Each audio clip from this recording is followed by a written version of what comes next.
बहुत धन्यवाद संचालक महोदय। आज यहाँ कानुवाड़ा की धरती पर पधारे तमाम हमारे दिल प्रदेश क्षेत्र से मातृशक्ति पितातुल्य बुजुर्गगण एवं हमारे बीच में पुलिस प्रशासन भी आई है, उनका भी तहे दिल से आभार। और हमारे इस क्षेत्र में हम लोग तमाम जाति समुदाय के संवर्धन उत्थान हेतु कार्य करते हैं। तो SC ST OBC minority general तमाम समुदाय एवं हमारे आदिवासी परिवार की विचारधारा को आज पूरे देश ही नहीं पूरे विश्व पटल पर रखने वाले उन महान विभूति हमारे बीच में रौत कांतिबाई आदिवासी दादा और हमारे समाज से भाई श्री बड़े भाई थावरचंद जी विधायक महोदय और हमारे तमाम आदिवासी परिवार के सामाजिक कार्यकर्ता और हमारे क्षेत्र के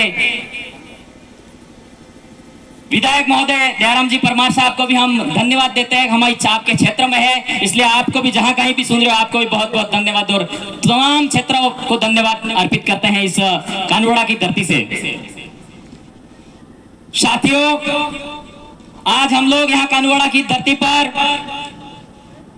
हम संविधान के दायरे में रहकर बात करना चाहते हैं। हमारे संविधान में स्पष्ट तौर पर बताया गया है कि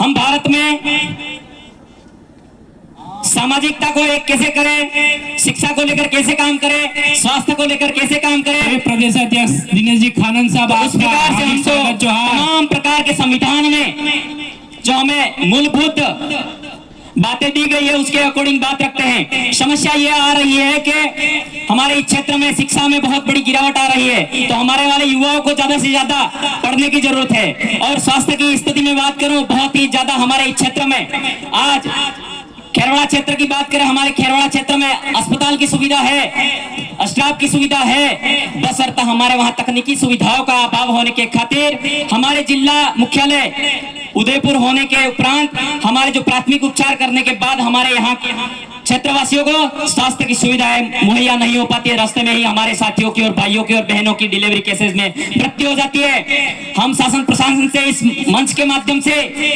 यही आग्रह निवेदन करना चाहते हैं कि आप हमारी बात को, सोशल मीडिया के तमाम भाई हैं, इस बात को आगे रखें और हमारे इस क्षेत्र में जो अस्पताल है हमारा खेरवाड़ा का, उस अस्पताल में ब्लड बैंक की सुविधा मुहैया करवाने में प्राथमिकता करें। और हमारी माताएं बहनें उसमें खून की कमी पड़ती है और एक्सीडेंट के तौर पर प्राथमिक उपचार में खून की बहुत जरूरत पड़ती है। तो मेरी माताएं बहनों से विशेष अनुरोध है कि आप लोग खाना खाइए, अंधविश्वास में मत रहिए। अंधविश्वास में रहने के कारण हम लोग कहीं ना कहीं हमारे रक्त होता है वो कम होता है, हीमोग्लोबिन प्लेटलेट्स की कमी होने के कारण हमारे वाली महिलाओं की बहुत सारी कमियां महसूस होने के कारण अस्पताल में ही मृत्यु हो जाती है, घर को नहीं आ पाती है। इसलिए माताओं बहनों, दिन में 2-3 बार खाना खाइए, आप लोग मजबूत रहिए, स्वस्थ रहिए, अच्छे रहिए, तब जाके हम इस क्षेत्र के उत्थान के लिए काम कर पाएंगे, प्रगति के लिए काम कर पाएंगे।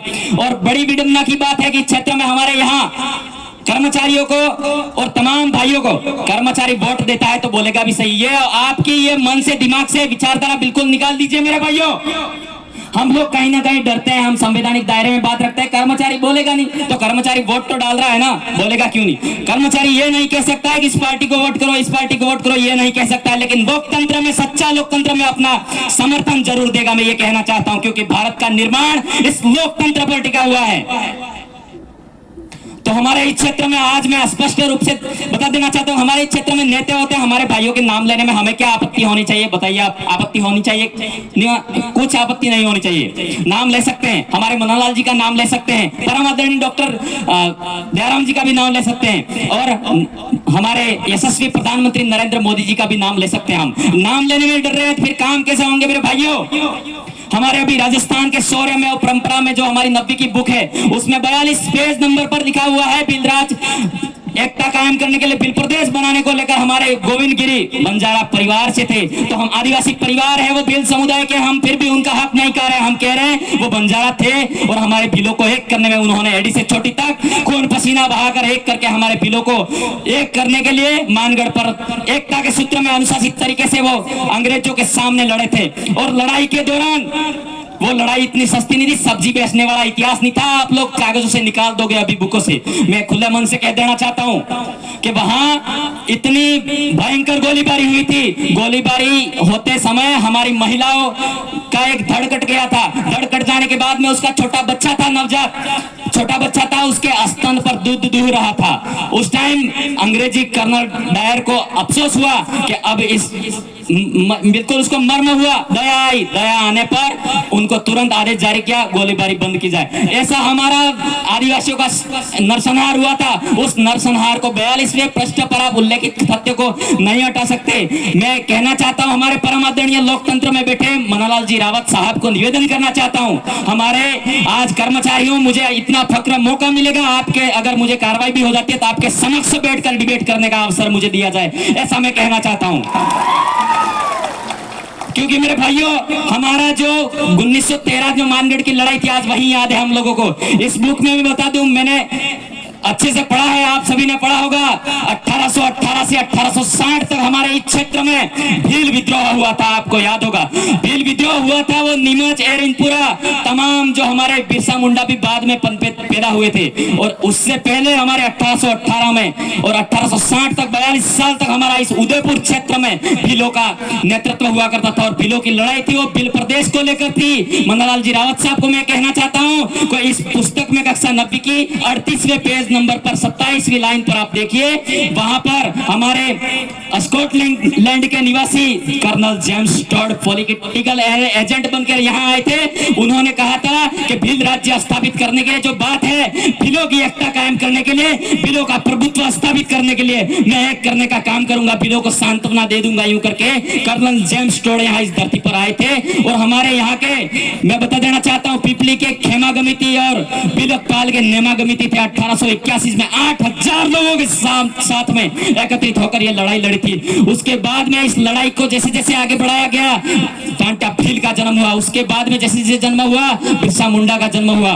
तो ऐसे स्टेटमेंट पारित किए। हमारे यहाँ के डॉक्टर दयाराम परमार साहब जी हमारे शिक्षा मंत्री रहे, फिर भी उन्होंने ऐसा कभी स्टेटमेंट पारित नहीं किया, ऐसा नहीं बोला। हम उनको धन्यवाद देते हैं, शिक्षा मंत्री थे। हमारे नरेंद्र मोदी जी भी आज देश में, पूरे देश में बोलते हैं, भले वो बीजेपी से विलोम करते, खुला बोलना पड़ेगा, लेकिन उन्होंने जोहार शब्द का उद्बोधन किया, बोले वो। इसलिए मैं कर्मचारी हूं, कर्मचारी बोलूंगा, जो अच्छा है अच्छा बोलना पड़ेगा। लेकिन परम आदरणीय हमारे सांसद साहब, आज आप इस बात को वापिस समेटे। और मैं ये कहना चाहता हूं, उनके पास लोकतंत्र की कलम है, तो मेरे भाइयों, आज शाम को ही जाकर हमारे यहाँ के सांसद महोदय और पूरे भारत क्षेत्र के 543 सांसद है, 84 अनुसूचित जाति के हैं और 47 है वो अनुसूचित जनजाति के हैं। उनमें से एक सांसद नहीं बोलेगा, 47 तो 46 बोलेंगे। तो हमारे राजकुमार जी रोज साहब को भी कहना चाहता हूं, और परम आदरणीय हमारे बड़े भाई थावरचंद जी डामोर को और उमेश भाई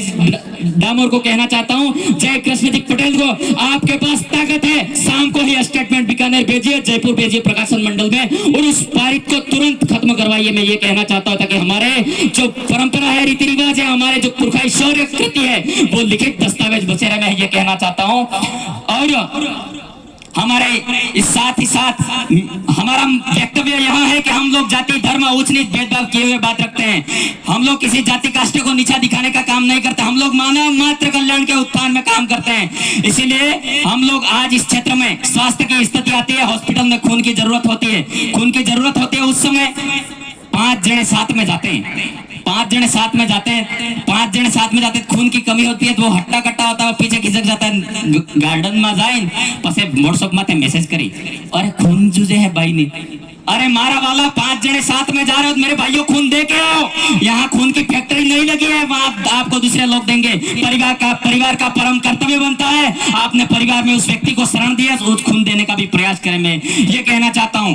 और साथ ही साथ हमारे यहाँ के सांसद महोदय को हमारे ध्यान आकर्षित करवाना चाहूंगा। हमारे, मैं जहाँ पढ़ाता हूँ, राजकीय उच्च माध्यमिक विद्यालय सरवण में 12वीं तक स्कूल है, 3 कमरे हैं। आप मौके पर आइए और हमारे स्कूल को प्रस्ताव अनुमोदन करवा के हमारे कमरों का जो व्यवस्था करवाई और इस क्षेत्र में स्कूल से तो पानी टपकता है और मंदिरों पे सोना जड़ा है। इसलिए हम ये कहना चाहते हैं कि हमारे यहाँ की बिजली, लिखाई, पढ़ाई, शिक्षा, बेरोजगारी को लेकर आप बात करें यूं करके हमने लोकतंत्र में भेजो, हमारा हक है, हमें बोलना पड़ेगा। हम आपके बेटे हैं, कुछ भूल हो जाए तो मुझे अकेला पर्सनल मैसेज करके भी बुला दीजिए, मैं आपके सामने डिबेट करने के लिए तैयार हूं। इसीलिए आप, मैंने जो बताई थावरचंद जी, आज ही एमएलए साहब को मैं निवेदन करना चाहता हूं, बड़े भाई को, आज ही स्टेटमेंट, आपके पास में भी कलम की ताकत है, और शाम को जाकर आप स्टेटमेंट पारित करें ताकि हमारे जो मानगढ़ के तथ्य को लेकर रोका जाए। और मैं गीत के माध्यम से मेरा वक्तव्य खत्म करना चाहूंगा। राजू भाई कोटड़ा तैयार है। आदिवासी जागा है दिल ने कुरा से ले जाए, आदिवासी जागा तारे जोला, आदिवासी जागा है जयपुर ने कुरा से ले जाए, आदिवासी जागा तारे जोला, बिला परदेश में आदिवासी परिवार जगाड़, आदिवासी जागता रे जोला। दो लाइनें कह के मेरा वक्तव्य खत्म करूंगा। तुम्हें फातता है बन सहारा बेसहारों के लिए, बन सहारा बेसहारों के लिए, बन किनारा बेकिनारों के लिए, बन किनारा बेकिनारों के लिए। जीना तो हर कोई जी लेता है मेरे साथियों, जीना तो हर कोई जी लेता है मेरे साथियों। जियो तो ऐसे जियो, पूरे विश्व और प्रकृति, मानव समुदाय और जीव जगत कल्याण के लिए जियो। धन्यवाद। जय जोहार, जय आदिवासी, जय बिल प्रदेश। आप सभी धर्म जाति समुदाय का सम्मान। जोहार जोहार जोहार।